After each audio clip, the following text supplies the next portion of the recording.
Crossfire Sierra Squad is an arcade shooter that will take you to multiple different locations across a lot of different scenarios. Now, there is obviously a lot going on in this game, and I just want to give my first impressions before I give a full-fledged deep dive review. Crossfire Sierra Squad, for what it is, which is an arcade shooter, it does a great job. It has reasons to replay it. It also has reasons to continue playing it. If you want to level up all your weapons, if you want to get higher ranks on missions, if you want to play higher difficulties on those missions, there are many different reasons to replay the game. So today, I just want to talk about my first impressions of everything, and then at the end, I am going to kind of address the controversy in the advertising that was provided by Crossfire Sierra Squad as a whole.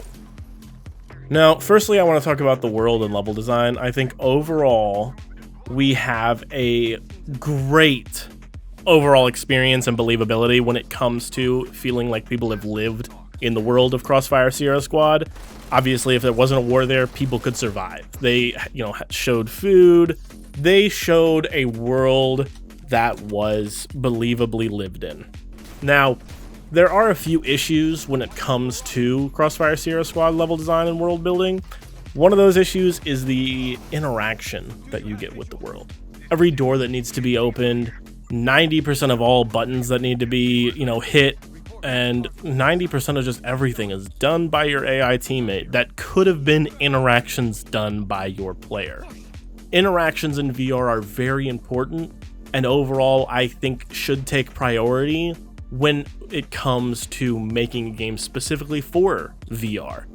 Now, don't get me wrong, I'm not taking off massive points for this, but I do think that VR developers do need to understand that there's kind of a minimum expectation of interaction when it comes to your VR game. So again, those doors, I should have been able to push those doors open.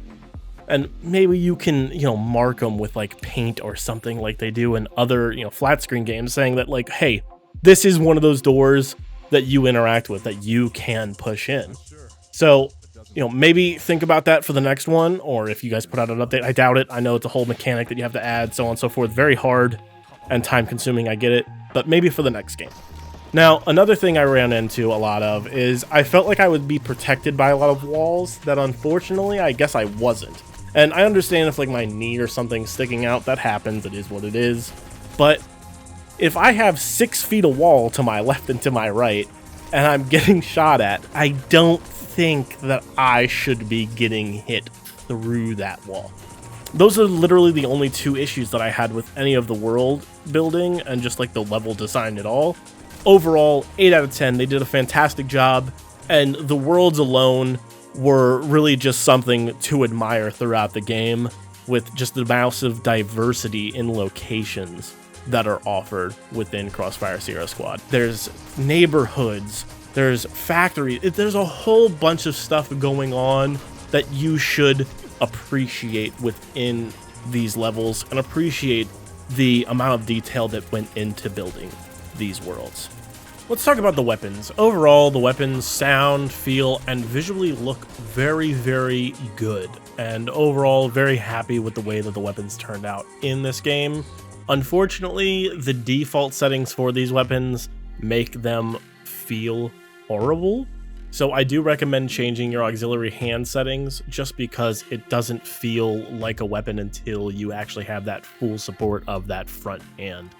So keep that in mind. But overall, 10 out of 10 on the feel, visuals, and the sound design of weapons in this game. So let's talk about the campaign and story. Overall, you're not going to get a great, amazing, really emotionally driven story from this. It's like a B-movie plot for the most part. So don't expect it to be really deep and engaging, but there is a story there no less. That being said, I had a little bit of an issue how the campaign was handled. Right off the bat, I wanted to play Realism. That's kind of how I saw the game, saw me playing my first time, was just going straight into the hardest difficulty.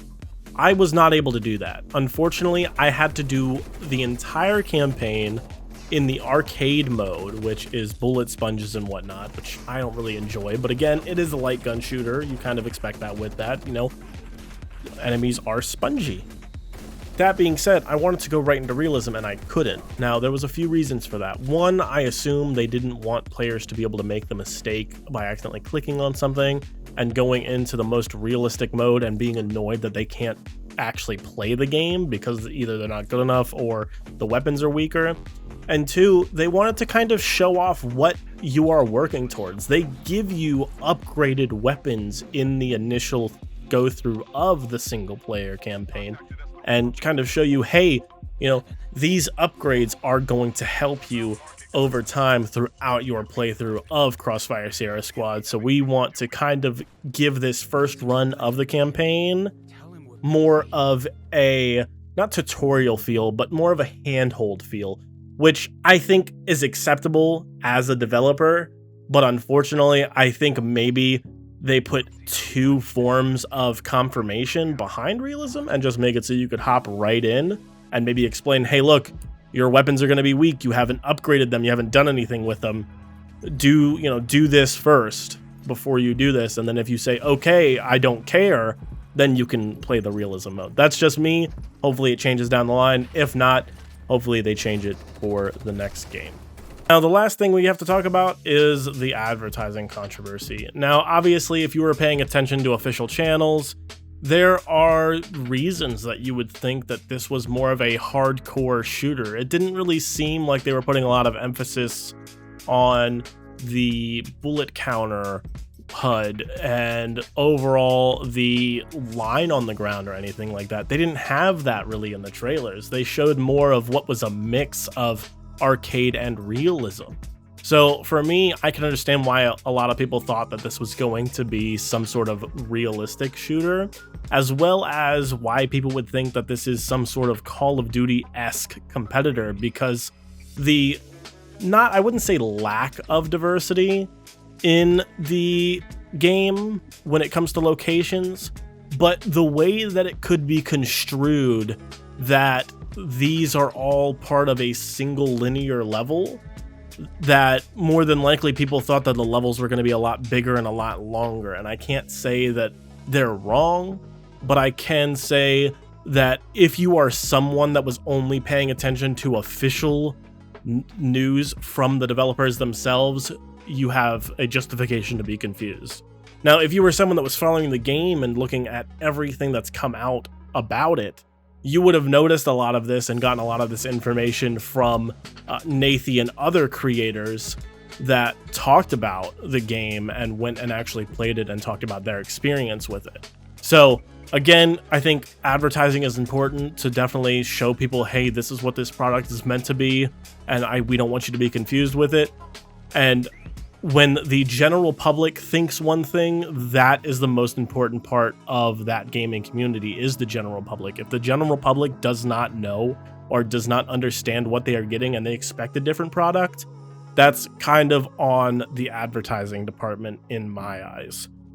That being said, I do want to thank all of you for watching. My name is Butter Something. I will have a much deeper dive review on Crossfire Sierra Squad at a later date. And I think that if you enjoy arcade shooters, this is definitely going to be something that's up your alley, especially once you unlock that realism mode. Again, I want to thank all of you for watching. Please like, share, subscribe. I'm Butter Something, and I'll see you all in the next video.